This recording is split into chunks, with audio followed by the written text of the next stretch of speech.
ต้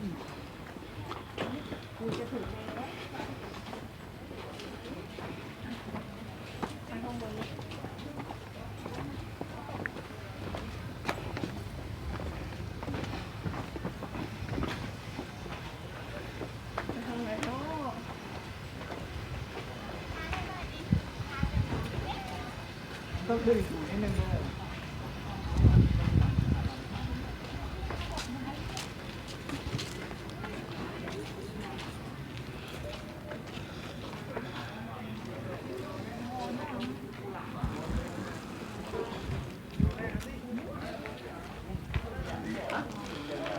อันนี้หมู่บ้านรักไทยครับ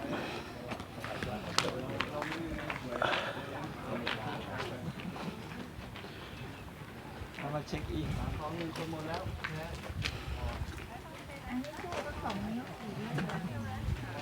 ตู้ไปก็ตายเปล่านะไปกับบ้านดีกว่าไปเมืองจริงมาตรงนี้มาเมืองจริงเลยมาเมืองจริงๆเมารถพวกหัวหน้ามาเที่ยวไหนมาเที่ยวที่ไหนแต่ระวังหาบ้านรักไทยครับหมู่บ้านรักไทยหมู่บ้านรักไทยอำเภอเมืองสวยงามอำเภอเมืองจังหวัดแม่ฮ่องสอนเนาะอำเภอเมืองจังหวัดแม่ฮ่องสอนเนี่ยข้างๆนี่ที่เขียวๆเนี่ยไร่ชาหมดเลย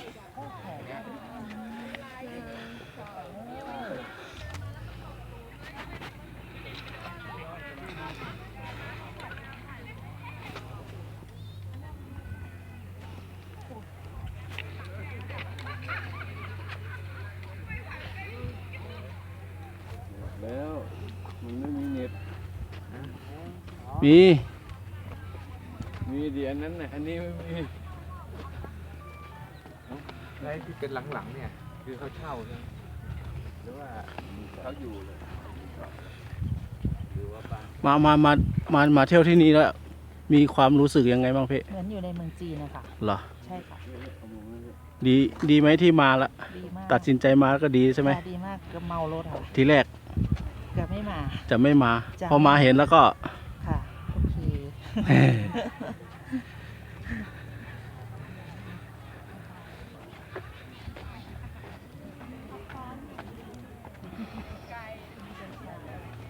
โอ้อะไรไป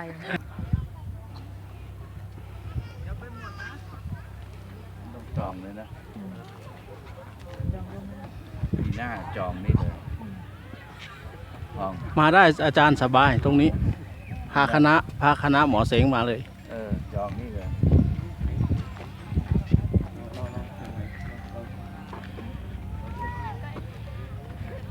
ก็ผม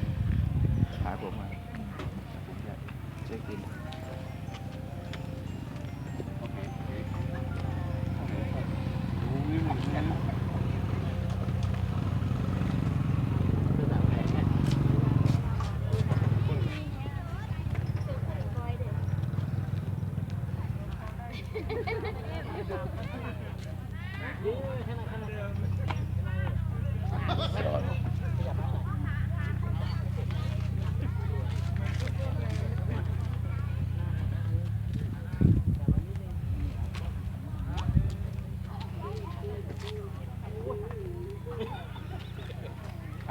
เขาจะไปเดินดูทางคุณโดยอาจจะได้ทั่ว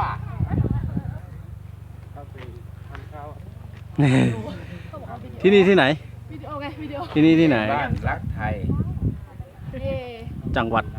แม่ฮ่องสอนอำเภอเมืองแม่ฮ่องสอนใช่ไหมถ้ามีโอกาสก็มาเที่ยวสวยมากเลยนะทีแรกคิดจะไม่มาแล้วใช่ไหมใช่พอมาเห็นแล้วไม่เห็นแล้วเสียดายมาเป็นพันกิโลแล้วไม่ได้มารักไทยเสียดายตายห่าเวลามาแม่ฮ่องสอนต้องมาถึงที่นี่ให้ได้เนาะทำอะไรมายืนรอช่างภาพมันจะไม่เห็นหน้านี่มืดตึ๊ดตื้อเลยมันย้อนแสงเดินเลยค่ะหนูรอถ่ายรูปอยู่ครับก็มองหาช่างภาพอยู่ช่างภาพอยู่ข้างหลัง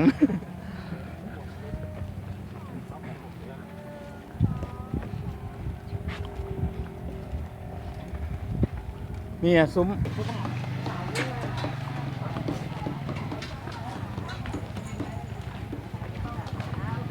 ความสุข Happy New Year Happy New Year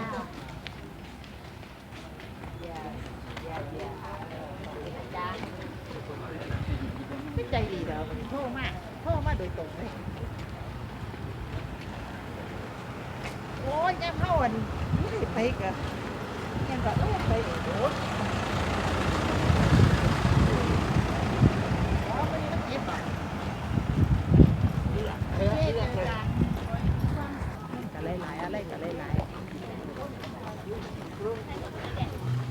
เอาไปให้มีเรียกกันสิต้องมีเรียกโคตรมีเลยทอดมีเดียวละ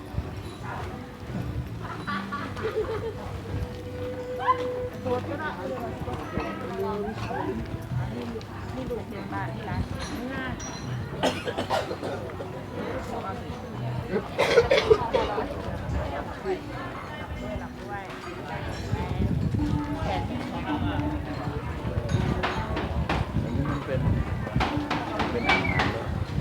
ใช่อ่างเก็บน้ำ อ่าง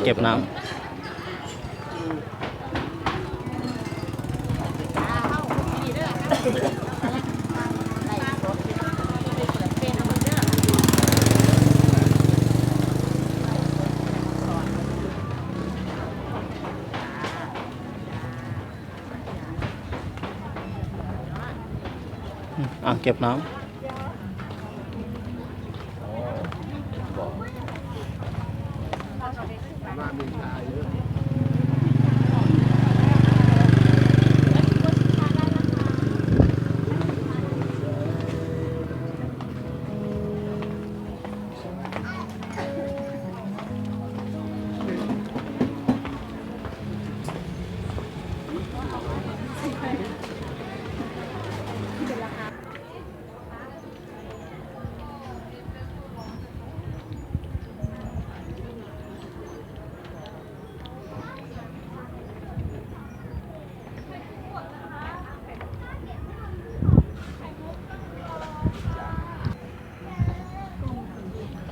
อ่างเก็บน้ำหมู่บ้านรักไทยครับ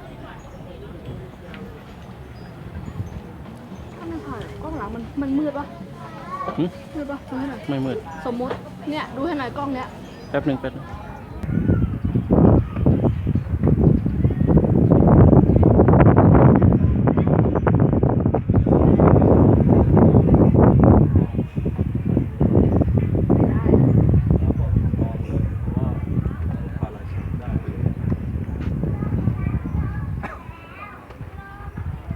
บอก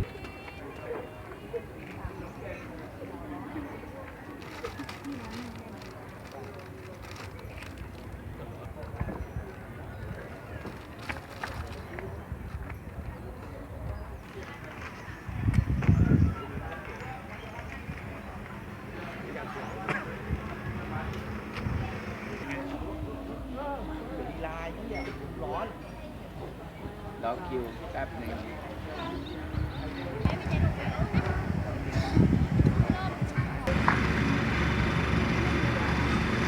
ประเทศไทย ณ บ้านรักไทย จังหวัดแม่ฮ่องสอน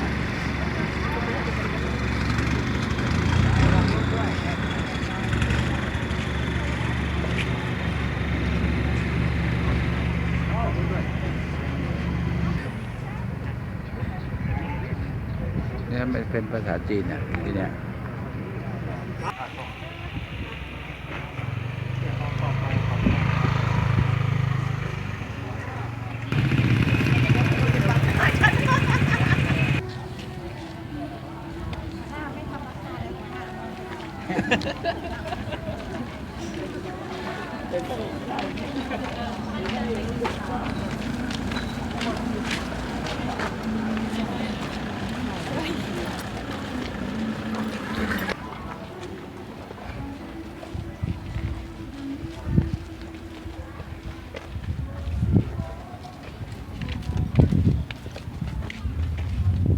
ตอนนี้เรากำลังเดินรอบอ่างเก็บน้ำ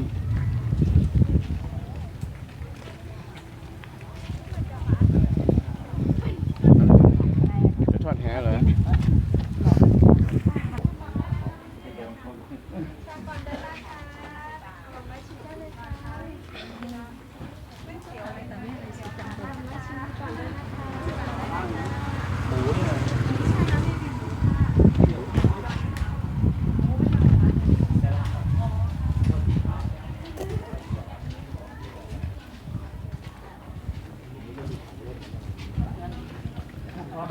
กินไม่ได้ พี่หนอม เนี่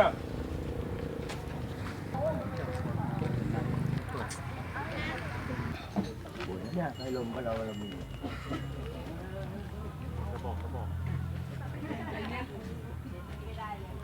โยมมาตับ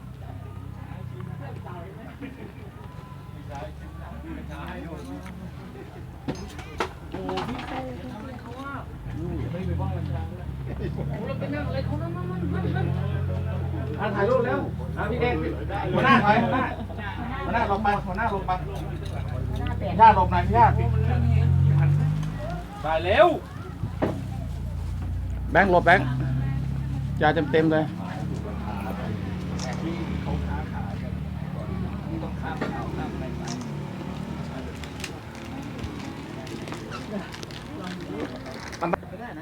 เป็นไงบ้างครับชาจีน ดีมาก มีโอกาสจะกลับมาอีกไปห่อน อ ห้อง ร่อย ห่อนนี่บักบ่มักปานไหนชอบเย็นๆเป็นวุ้นอะไรเงี้ยห่อน ชอบชาแบบเป็นวุ้นอ่ะ ชาเป็นวุ้น เป็นไงบ้าง แช่เย็นแช่เย็น เป็นยังไงบ้าง แซ่บนุ่ม อร่อย ชื่นใจ ชาจีนใช่ไหม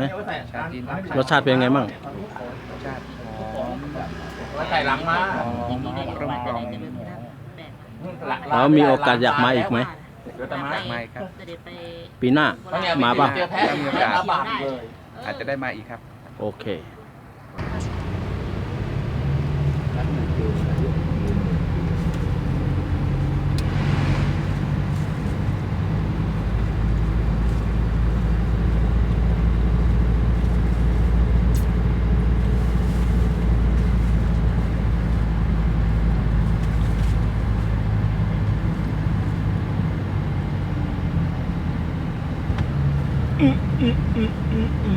ขึ้นเนิน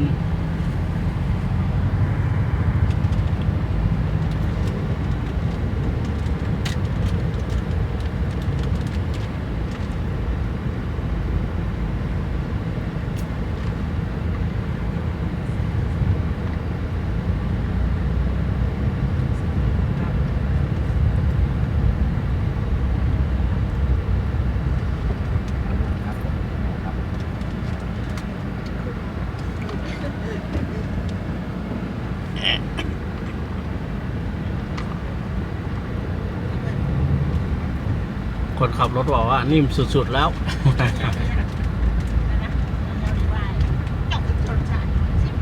อันนี้ตอนนี้เรากำลังจะไปอีกฝั่งหนึ่งของอ่างเก็บน้ำ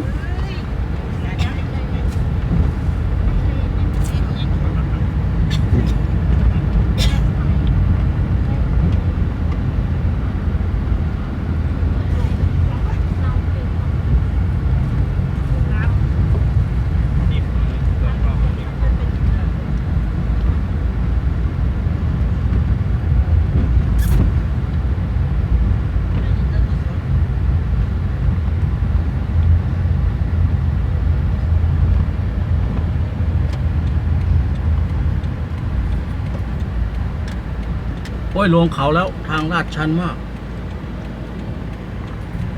เห็นไหมเห็นไหมเห็นไหมเห็นไหม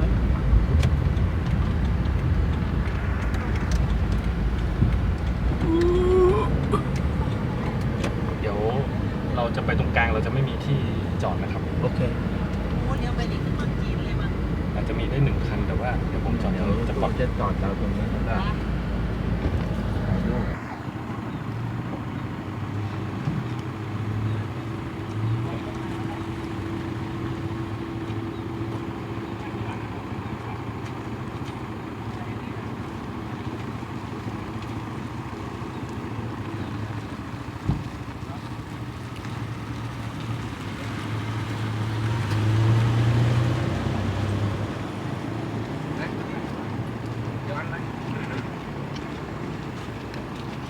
ไม่ย้อน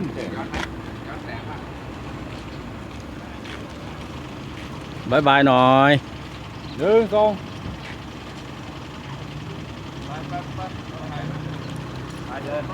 ๋ยวรถตู้จะตามไป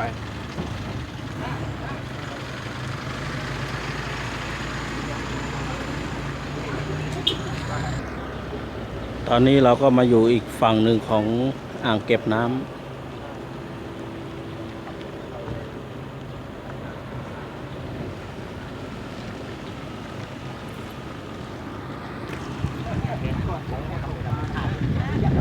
เอาก็แงมาพอดีไงเกิดถ้ามองนู่นมองนี่ไง อันนี้เขาขยายแอ่งนะ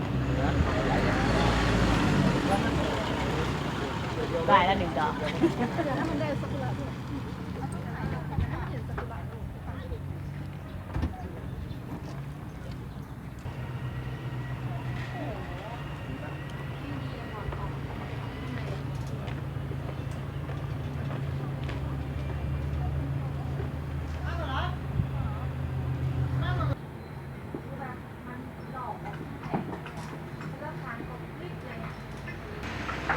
ว่าเขาได้ปะเหรอ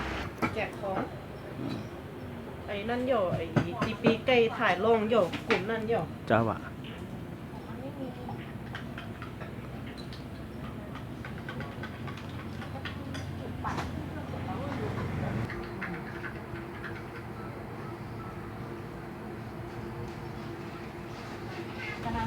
ไปไหนกันบ้างครับบางองค์เหรอ บางโคก้นหนังจริงโยตั้งแต่เลยตั้งจิต ตากล้องกินยังมาเอาตัวไม่ใส่มือผมเลย พี่ลองหันพี่ถ่ายหน่อยมันจะ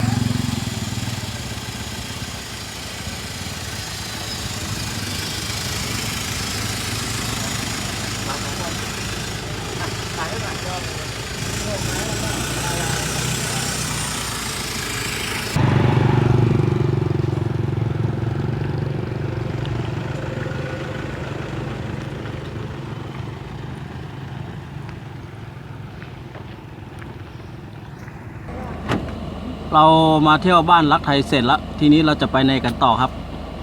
ต้องผ่านโซเฟอร์ ไปร้อยเอ็ด อ้าวไปทำไมไปไกลจัง ไกล ถามไก่ รู้ไหมว่าไปไหน ไปร้อยเอ็ด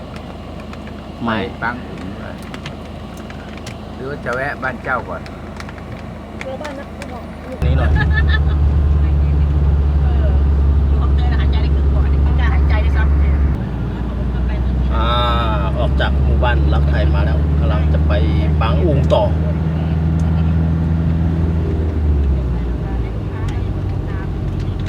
เดี๋ยวเราก็จะไปปิดคลิปตรงที่ปางอุงเลยทีเดียว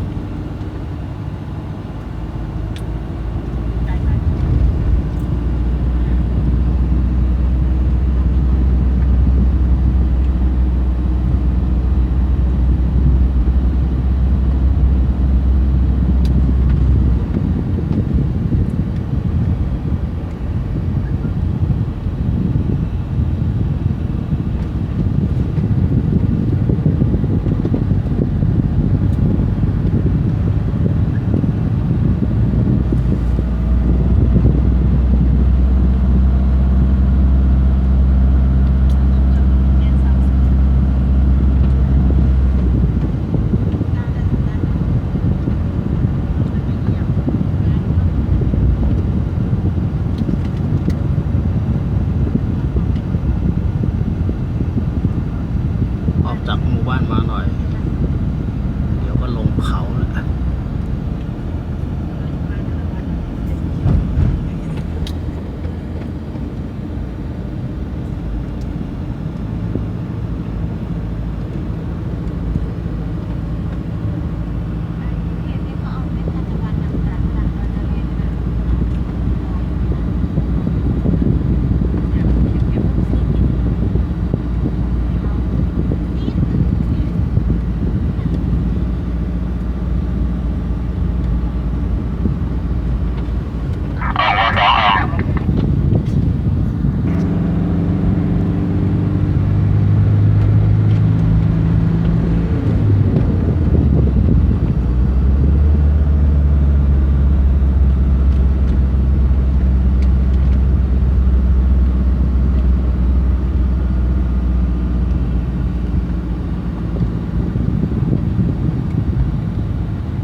ใส่ขายไม่ค่อยได้เนาะ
ตอนนี้ก็มาถึงหมู่บ้านนาปะแปก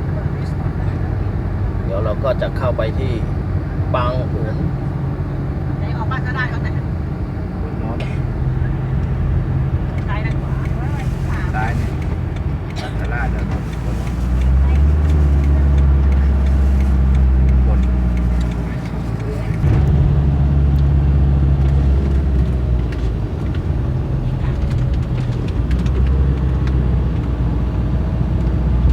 บ้านออก มันออกขึ้นไปหน่อยวิ่งขึ้นไป ใช่ ตลาดก็อยู่ทางซ้ายมันออกอยู่ทางขวา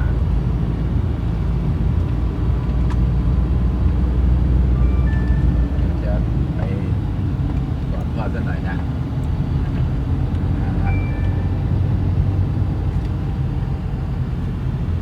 เรามีสัญญาณก็ทิ้งเอา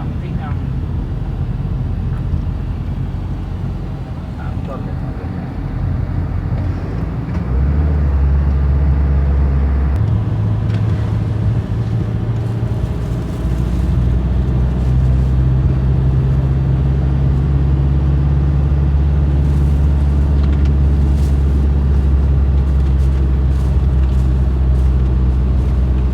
เก็บถุงกัน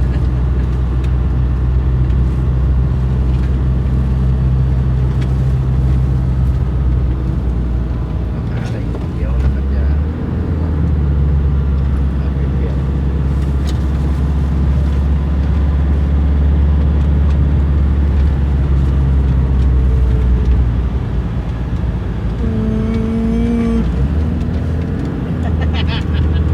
ไงบ้างเตรียมอุปกรณ์ให้พร้อมนะ เราไม่มีปัญหาแถวนี้ น่าจะรู้ก่อนแล้ว นี่ไงอุปกรณ์ถืออยู่นี่ไง ก่อนแล้วครับ นิดเดียวนิดเดียว เดี๋ยว มันโค้งแถวนิดหน่อยเดียว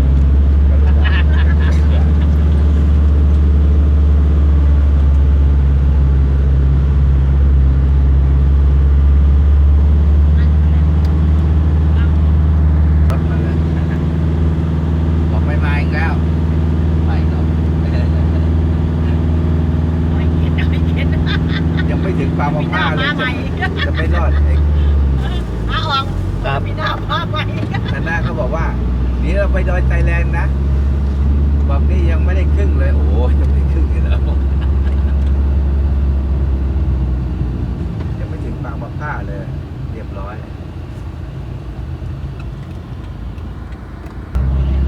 ไหลทางหาย ทุกบาททุกสตางค์เลยประมาณนั้นครับแค่นี้แหละบางครั้งก็ อัน ไม่ นี้ทางไปปางอุ๋งครับผม จอดด้วยกัน ไม่คิดว่ามันจะเจริญ เชื่อมันจะเจริญ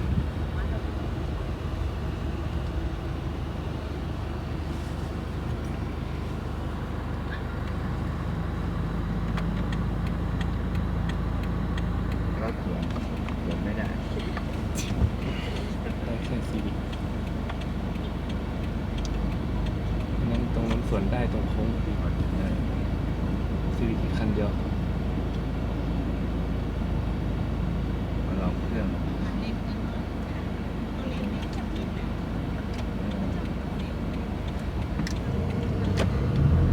ให้เขาจอดรอแล้วก็มา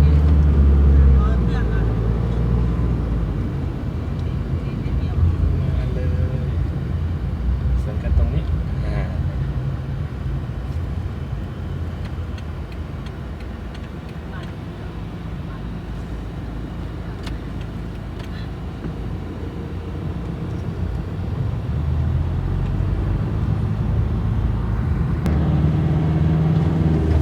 หมู่บ้านห้วยมะเขือส้ม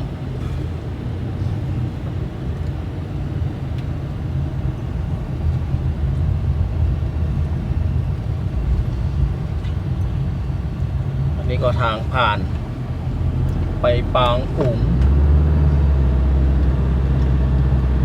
หมู่บ้านนี้ก็ไม่มีสถานที่ท่องเที่ยวเหมือนกัน เป็นทางผ่านเฉยๆ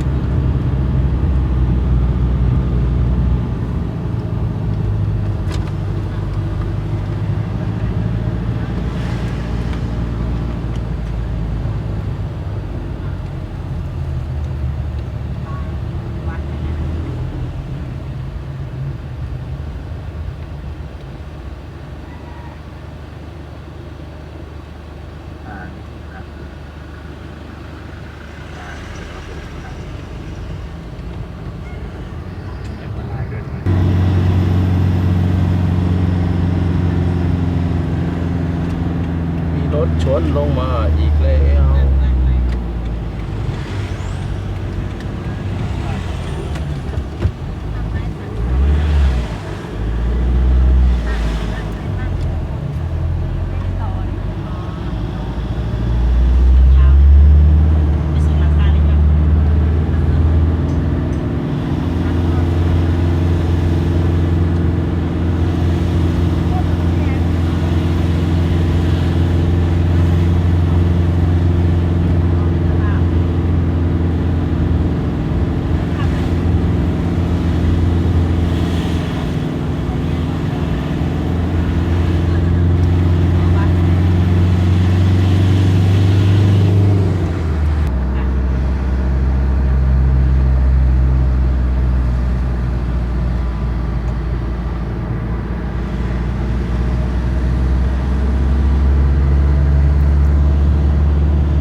ถึงแล้วหมู่บ้านปางอุ๋งหรือว่าหมู่บ้านรวมไทยปางอุ๋ง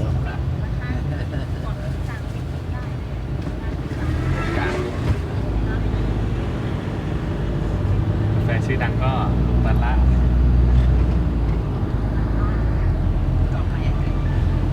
ต้องถ่าย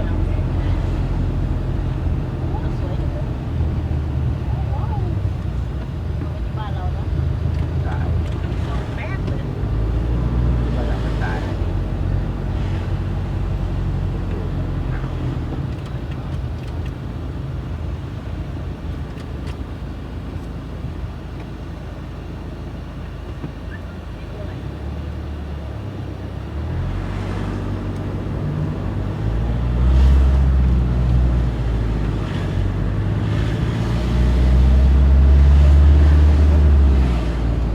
ว่าคนน้อย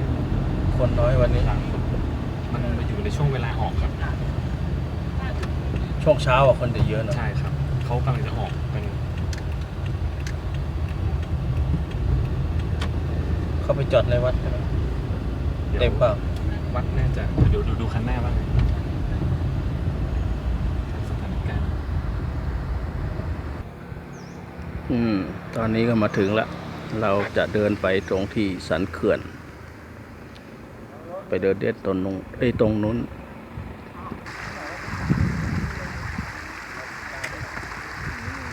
ข้างหน้าหรือไม่ขอพรจากพระเจ้าใช่ไหม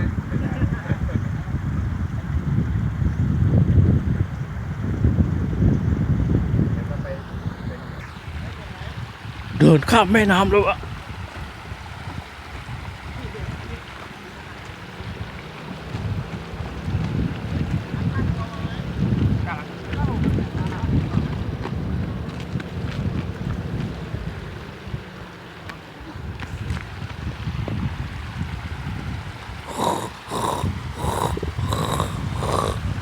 ไกลมากเลยไกลมากเลยโอ้เออเออเออเออเออเออเออเออ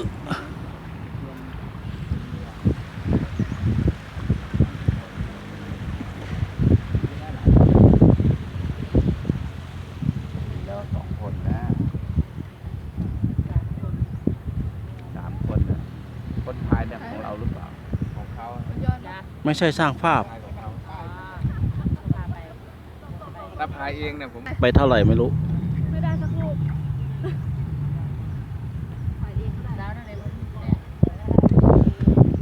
อ่างเก็บน้ำปางอุ๋ง ไว้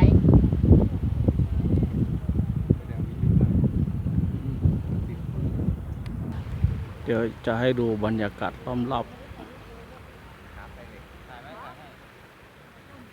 ถ่ายแล้วได้ถ่ายสตอรี่ ๆ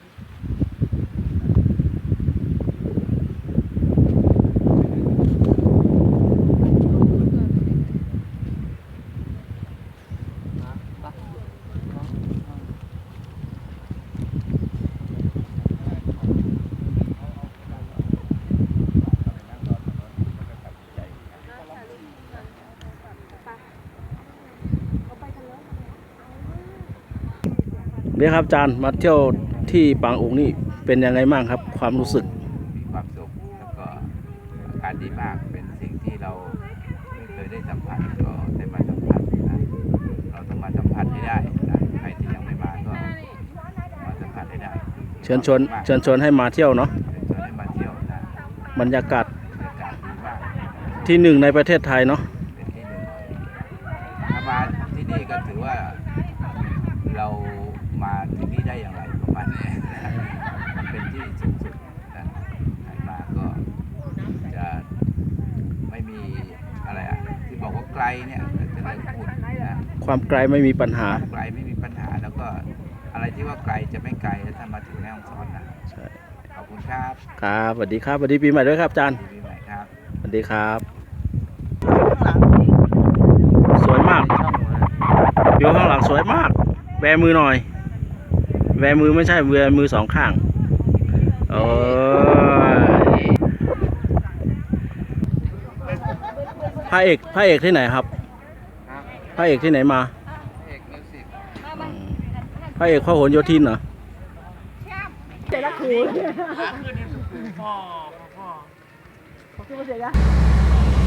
เที่ยวมันก็แค่ตรงนี้ครับ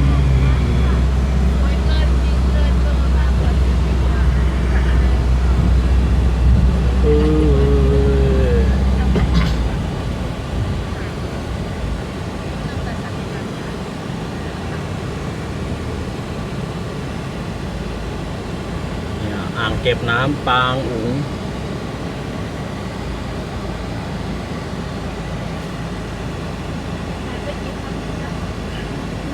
เสร็จแล้ว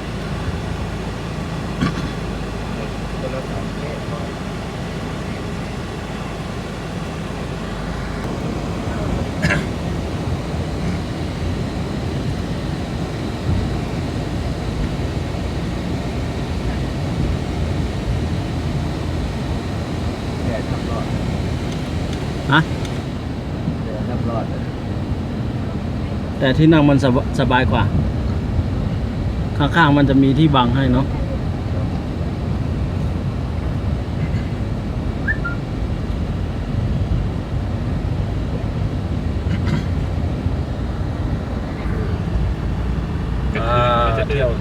เที่ยวเสร็จแล้วกำลังนั่งรถกลับ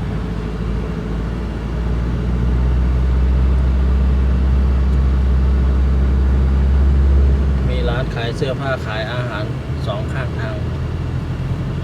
ที่พัก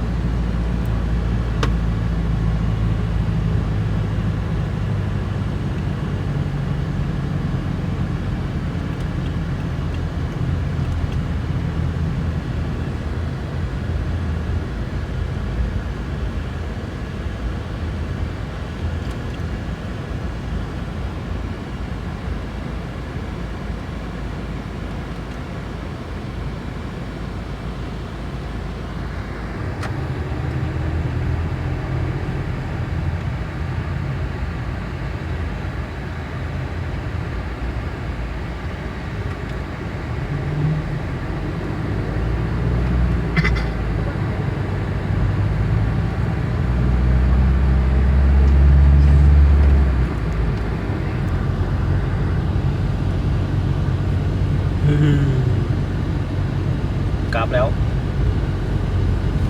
เที่ยวเสร็จแล้วกลับกรุงเทพแล้วครับ เดี๋ยวให้ดูอีกนิดนึง ให้ดูป่าข้างทางเนี่ย